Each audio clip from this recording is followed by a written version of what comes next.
എനിക്ക് വളരെ സന്തോഷമുണ്ട്, വിഷമമുണ്ട്. ഇത്രയും നാളായിട്ട് കിട്ടിയതിൻ്റെ 56 കൊല്ലം ആയില്ലേ. എനിക്കന്ന് മരിക്കുന്ന സമയത്ത് എനിക്ക് 8 വയസ്സുണ്ട്. പോയത് ഓർക്കുന്നില്ല.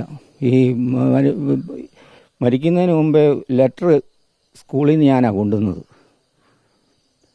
ആദ്യത്തെ പോസ്റ്റിങ് ജോലിക്ക് പോകാമെന്നും പറഞ്ഞു ലെറ്റർ കൊണ്ടുവന്നത് ഞാനാണ്. പിന്നെ ഒരു ദിവസം കഴിഞ്ഞാൽ ടെലഗ്രാം വരുന്നത്. മരണപ്പെട്ടെന്നുള്ളത് ഇപ്പോൾ 2003 വന്നൊരു പേപ്പർ അവിടെ ഉണ്ട്. മരിച്ചെന്ന് നമുക്കറിയത്തില്ലല്ലോ. മിസ്സിങ് ആയെന്നേ ഉള്ളൂ. കാണാതായി. ഇത്രയും വിവരമേ കിട്ടിയിട്ടുള്ളൂ. എഴുത്തൊക്കെ വരുമായിരുന്നു. അത് അത്ര നമുക്ക് ഓർമ്മയില്ല. ഫാദറിൻ്റെ പേരിലല്ലേ എഴുത്ത് വരുന്നേ.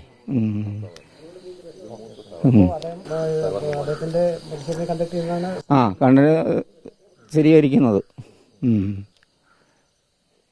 ബോഡി കണ്ടാലേ മനസ്സിലാകത്തുള്ളൂ. ആണ് കടന്നത്. പെട്ടെന്നൊരു ഷോക്കായിട്ട് തന്നെയായിരുന്നു. കാര്യം എൻ്റെ ഒരു പാപ്പനെ ഇങ്ങനെ നമ്മൾ പറഞ്ഞുള്ള ഒരു അറിവല്ലാതെ ഇങ്ങനെ ഒരാൾ, ഞാനിപ്പോഴും വിശ്വസിക്കുന്ന ആൾ ജീവനോടുണ്ട്. കാരണം തിരിച്ചു വരുമെന്നുള്ളൊരു പ്രതീക്ഷയായിരുന്നു എനിക്ക്. പിന്നെ ഈ ആക്സിഡൻ്റ് അല്ലേ, പ്ലെയിൻ ക്രാഷ് ആവുമ്പോൾ അറിയാമല്ലോ സ്വാഭാവികമായിട്ടും.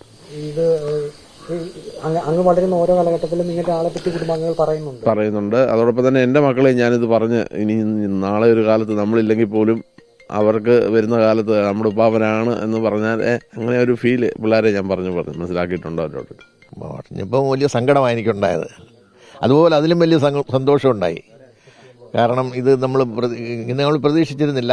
കിട്ടുമെന്ന് ചിലപ്പോഴൊക്കെ ഇങ്ങനെ മനസ്സ് വരും. പണ്ട് കിട്ടിയെന്നൊക്കെ പറഞ്ഞപ്പോൾ അവിടെ കാണാൻ മഞ്ഞിന് കിടപ്പുണ്ടെന്നൊക്കെ ഒരു ധാരണ ഉണ്ടായിരുന്നു. എനിവേ കിട്ടിയപ്പോൾ വലിയ സന്തോഷവും അതുപോലെ ദുഃഖവും ഉണ്ട് പറഞ്ഞതുപോലെ.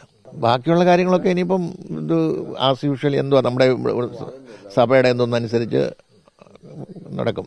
ആദ്യം ബോഡി വരട്ടെ, വന്നിട്ട് തീരുമാനിക്കാമെന്നുള്ളതില്ല. അവർ വിളിച്ച് പറഞ്ഞ ഇതാണ്, ഇതുപോലെ ഒരു ഇൻഫർമേഷൻ കിട്ടിയിട്ടുണ്ട്. ഞാൻ ചോദിച്ചപ്പോൾ ബോഡിയൊക്കെ പറഞ്ഞാൽ അതിന് ഡീറ്റെയിൽ ഒന്നും അവർക്കില്ല. കാരണം ഇത് ബോഡി കിട്ടിയത് അവിടെ ആയിരിക്കുമല്ലോ. ഇത് സെക്കൻഡറാബാദിൽ നിന്നാണ് വിളിച്ചത്.